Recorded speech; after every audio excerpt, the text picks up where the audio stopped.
jihad to get to heaven. They don't have to kill somebody else to please God. I worship a God who died for me. He's not requiring me to die for him. He died for me when he gave his son Jesus Christ. And so I want the Muslims of the world to know that, and that we care for them and love them, and want them to understand that Jesus Christ is God's son. And the only way to God is through faith in him. There's no other way to God except through faith in Christ.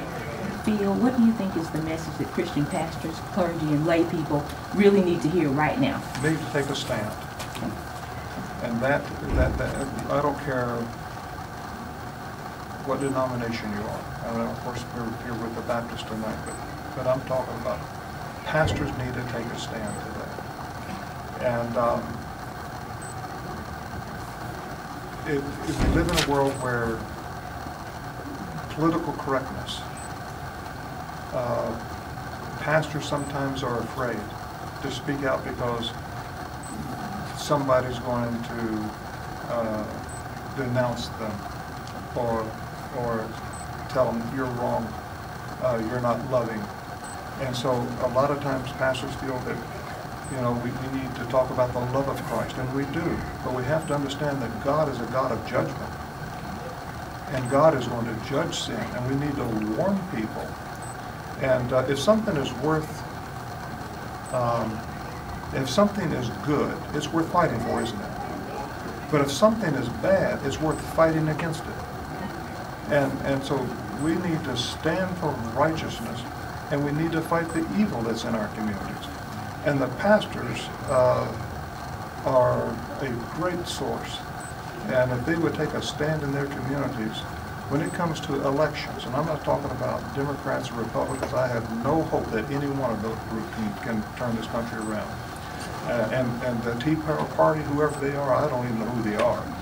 But I don't have any hope that they can do anything either. The only hope that we have is if there is true repentance in this country and a revival take place. And the only way that's going to happen is if the churches and the pastors start taking a stand and voting for righteous, God-fearing people to run at the local level, the state level. And I don't care what party they belong to, but I would hold them to a biblical standard.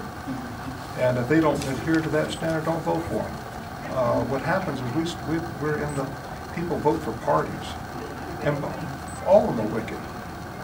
And we need to, when I mean wicked, I mean the laws that we're passing in our government are wrong. Same-sex marriage is a sin against God, and shame on anybody that supports that and votes for that. Abortion is wrong. It is a sin against God, and shame on any politician that votes for that. And pastors need to take a stand. And if we stand, I believe this nation could be changed and turned. But it's not going to be turned by politicians, but it's by pastors taking a stand.